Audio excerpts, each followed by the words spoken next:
Bienvenidos a un nuevo vídeo. Hoy os traemos una historia de lo más misteriosa de Hollywood. Hablamos de la maldición de Little Bastard, el coche de James Dean.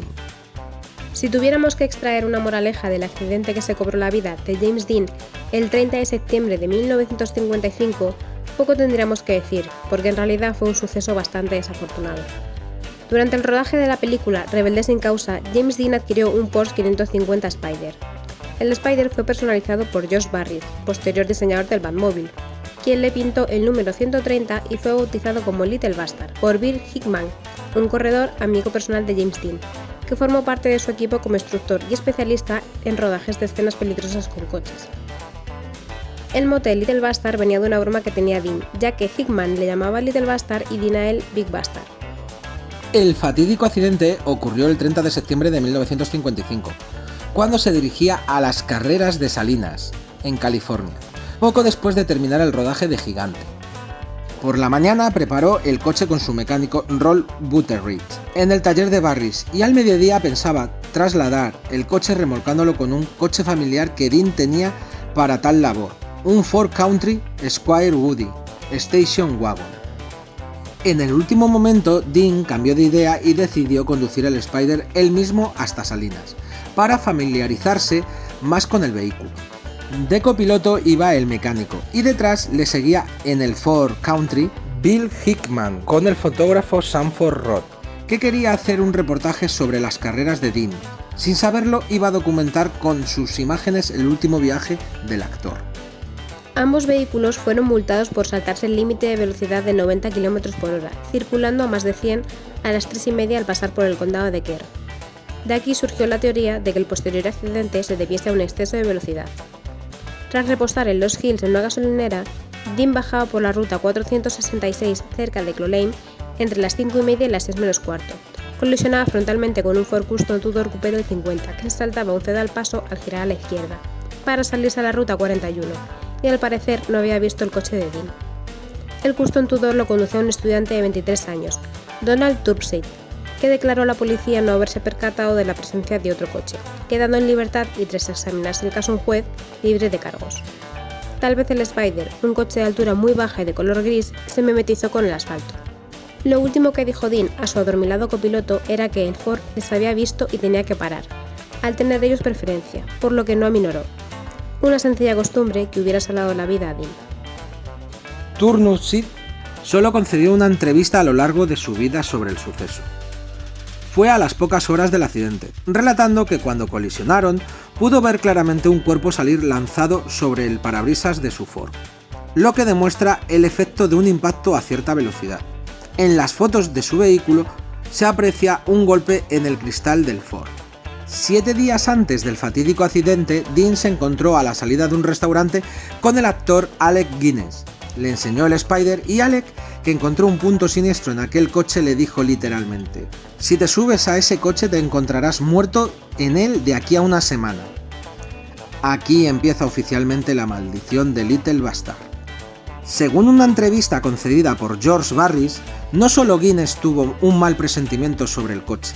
Eartha Kitt, amiga de Dean, le instó a deshacerse de aquel coche. Ursula Andrews, novia de Dean, se negaba a subir. El propio George Barris, dueño del taller donde pusieron a punto el Spyder, tuvo una mala sensación cuando vio salir del taller a Dean conduciendo el coche. Tras el accidente, el Spyder destrozado fue trasladado a la granja de Marcus Winslow, tío de Dean y lugar donde se había criado. George Barris compró el coche y se lo llevó al taller sin el motor y sin la transmisión, porque Marcus ya había vendido estas partes a un par de médicos que las habían comprado para instalarlas en sus propios coches de carreras. También se vendieron las ruedas traseras. Con todas las piezas, la maldición fue extendiéndose. La primera víctima, al poco, el médico que había instalado el motor de Dean, se salía a la carretera con el coche, chocaba con un árbol y moría en el acto. La segunda víctima, el otro médico, volcaba con el coche en el que había instalado la transmisión de Dean y quedaba parapléjico. La tercera víctima, el corredor que había comprado las 2 ruedas de atrás del Spyder, le reventaban ambos neumáticos en medio de una carrera y moría en el accidente. La cuarta víctima, mientras lo remolcaban a San José, se desprendió una de las puertas, cayendo encima de un mecánico y rompiéndole las piernas. La quinta víctima, en la escuela de Sacramento donde se expuso después, el coche se soltó de nuevo, rompiendo la cadera de un estudiante. La sexta víctima. Poco después, un ladrón intentó llevarse el volante de recuerdo y se rompió el brazo al intentar sustraerlo. Para entonces la prensa se había hecho eco de la maldición de Little Bastard y publicaba todos los acontecimientos relacionados con el coche maldito, es decir, que esta serie de sucesos estaban bien documentados. La séptima víctima. En otro traslado, el conductor del camión que trasladaba el Spider tenía un accidente. Salía despedido de la cabina y Little Bastard le caía encima aplastándole, cobrándose una vida más. Esa no fue la única vez que el coche caía del camión mientras era transportado. La octava víctima. En una segunda ocasión se volvía a soltar causando otra muerte. En una tercera ocasión, esta vez estando cargado en el camión y el camión estacionado. Al camión le fallaron los frenos aplastando a un coche aparcado con Little Bastard a sus espaldas. La novena víctima. Un individuo que había robado una pieza del coche como souvenir. Llamaba a George Barris y le suplicaba que aceptase su devolución, porque desde que la había cogido había perdido su trabajo, su casa, a su mujer, su hijo y se encontraba ingresado en el hospital con una enfermedad mortal diagnosticada. En 1959 la gira del coche concluía y el Spider era enviado de vuelta al taller Barris en el container sellado de un tráiler. Cuando abrieron el container se encontraron con la sorpresa de que el coche había desaparecido. 10 años después, Barris contrataba la instalación de unas cámaras de vigilancia en su taller. A un investigador privado, JJ Arms, Barris comentó la misteriosa desaparición del Spider, y Arms se ofreció para investigar. Tras revisar los peajes que se hicieron con el tráiler a lo largo del trayecto desde Florida a California, dedujo que el coche nunca había sido cargado. Interrogaron al conductor y afirmaba que él solamente había conducido tras firmar los papeles al recibir el container sellado sin llegar a abrirlo.